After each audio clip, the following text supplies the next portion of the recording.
إن الحمد لله نحمده ونستعينه ونستغفره ونستهديه ونعوذ بالله تعالى من شرور أنفسنا ومن سيئات أعمالنا من يهده الله فلا مضل له ومن يضلل فلا هادي له وأشهد أن لا إله إلا الله وحده لا شريك له وأشهد أن محمدا عبده ورسوله صلى الله عليه وعلى آله وصحابته أجمعين وبعد السلام عليكم ورحمة الله وبركاته.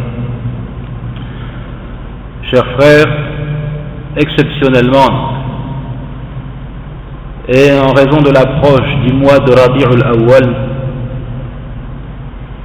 nous allons faire une pause en ce qui concerne Makaïd al-Shaytan, les ruses du diable, et également la séance du dimanche, Sharh al-Usul al-Thalatha, le commentaire des trois fondements, pour nous consacrer au problème de al-ihtifal bi dhikr al-mawlid al-nabawi, pour nous consacrer au problème de la célébration de la naissance du prophète sallallahu alayhi wa sallam.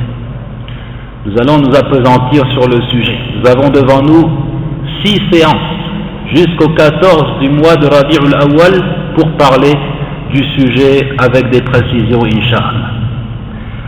Fil muqaddima naqul, en guise d'introduction, nous disons le mois lunaire de Rabi'ul Awwal est marqué par un certain nombre d'événements historiques de la plus haute importance. De la plus haute importance compte tenu de leurs effets et de leurs conséquences. Et nous allons souligner 3 points en particulier. Tout d'abord, la naissance du prophète Mohammed sallallahu alayhi wa sallam. Deuxièmement, al-hijra, l'hégire, l'émigration du prophète alayhi salatu wa sallam depuis la Mecque jusque la Médine. Et enfin, mawtuhu alayhi salatu wa sallam, la mort du messager d'Allah alayhi salatu wa sallam. Ces 3 événements, tous aussi importants les uns que les autres, tous se sont produits durant le mois de Rabi'ul Awwal.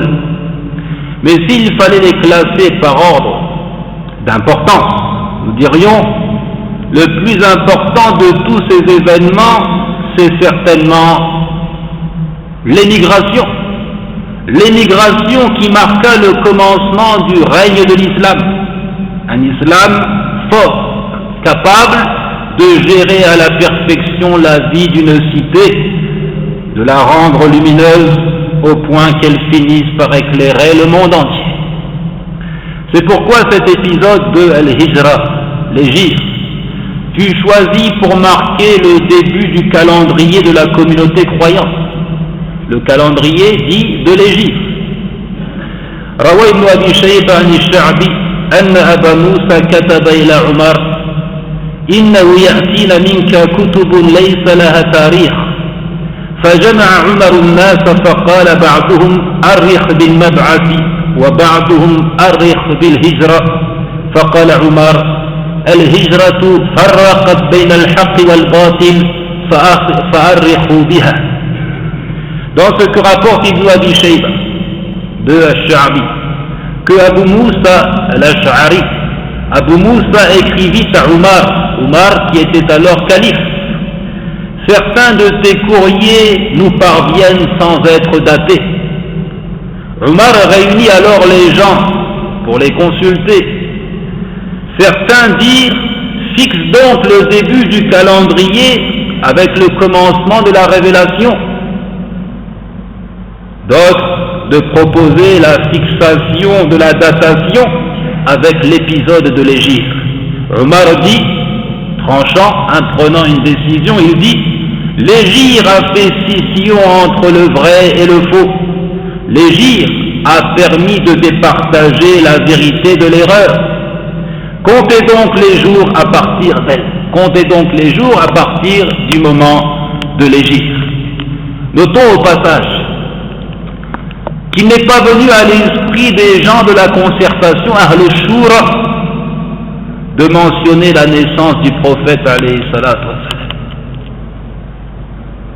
Ensuite, L'événement le plus important, dans l'ordre donc décroissant, compte tenu de ses répercussions, nous disons, c'est la disparition du messager d'Allah, sallallahu alayhi wa sallam. Après l'hégire, nous plaçons la mort du prophète, alayhi salatu wa sallam.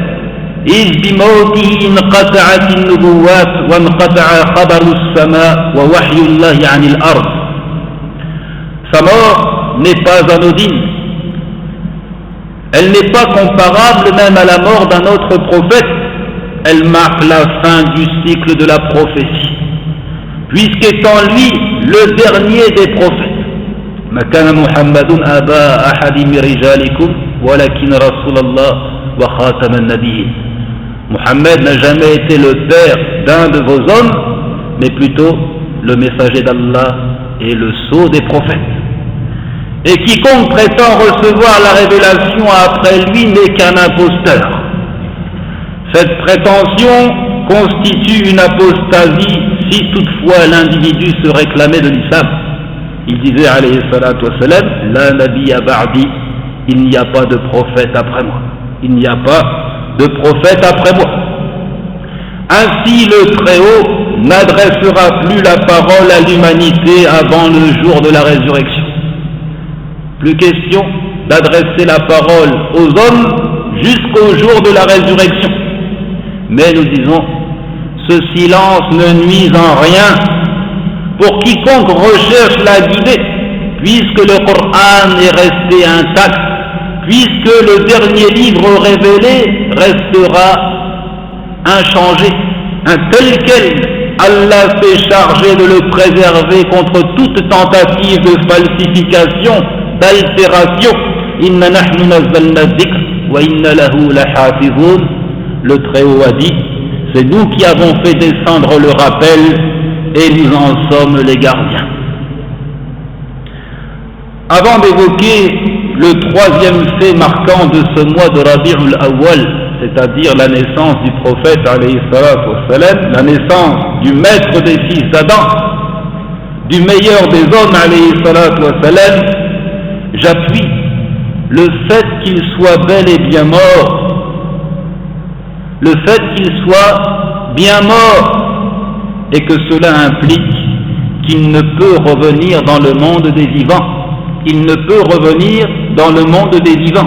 Qala subhanahu innaka maytun wa innahum maytun thumma innakum yawma al-qiyamati 'inda rabbikum takhtasimun. Le Très-Haut dit dans le verset 30 du chapitre 39, en vérité, tu mourras et ils mourront eux aussi. Ensuite, au jour de la résurrection, vous vous disputerez auprès de votre Seigneur. Le Très-Haut déclare clairement que le prophète alayhi salatu wassalam doit mourir, à l'exemple des autres êtres humains. Il dit également وَمَا جَعَلْنَا لِبَشَرٍ مِنْ قَبْلِكَ الْخُلْدَ أَفَإِنْ مِتَّ فَهُمُ الْخَالِدُونَ كُلُّ نَفْسٍ ذَائِقَةُ الْمَوْتِ وَنَبْلُوكُمْ بِالشَّرِّ وَالْخَيْرِ فِتْنَةً وَإِلَيْنَا تُرْجَعُونَ. Nous n'avons accordé l'éternité à aucun homme avant toi. Si tu mourrais donc, seraient-ils, eux, les éternels? Toute âme doit goûter la mort. Toute âme, sans exception, doit goûter la mort. Et nous vous éprouverons par le mal et par le bien, et vers nous vous serez ramenés. Il est clair que sa parole, toute âme, kullu nafsin, a une portée générale, et elle englobe le prophète alayhi salatu wa salam. وَمَا مُحَمَّدٌ إِلَّا رَسُولٌ قَدْ خَلَتْ مِنْ قَبْلِهِ الرُّسُلُ أَفَإِنْ مَاتَ أَوْ قُتِلَ انقلبتم على أعقابكم. Dans le verset 144 du chapitre 3, Mohammed n'est qu'un messager. Des messagers sont passés avant lui. S'il mourait donc, ou s'il était tué, retourneriez-vous sur vos talons? Quiconque retourne sur ses talons ne nuira en rien à Allah, et Allah récompensera bientôt les reconnaissants. S'il mourait donc, ou s'il était tué, délaisseriez-vous votre religion?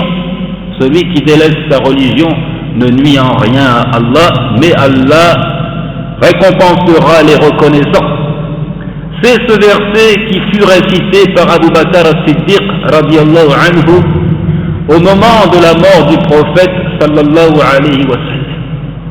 Au moment de sa mort, et alors que la douleur était grande, Umar faillit perdre la raison. Il dégaina son épée et menaça de mort quiconque prétend que le messager n'est plus. Mais Abu Bakr le ramena à la raison par un discours dans lequel il dit, après avoir récité ce verset, « Man kana ya'budu Muhammadan fa inna Muhammadan qad mat, wa man kana ya'budu Allah fa inna Allah hayyun la yamut » Que celui qui adorait Muhammad sache que Muhammad est bien mort. Et que celui qui adorait Allah sache qu'Allah est le vivant qui ne meurt jamais. Le prophète alayhi salatu wassalam savait bien qu'il devait partir, conscient des réalités de cette existence, conscient de sa qualité d'homme. Qul innama ana basharun mithlukum. Dans le verset dit, je ne suis qu'un être humain comme vous.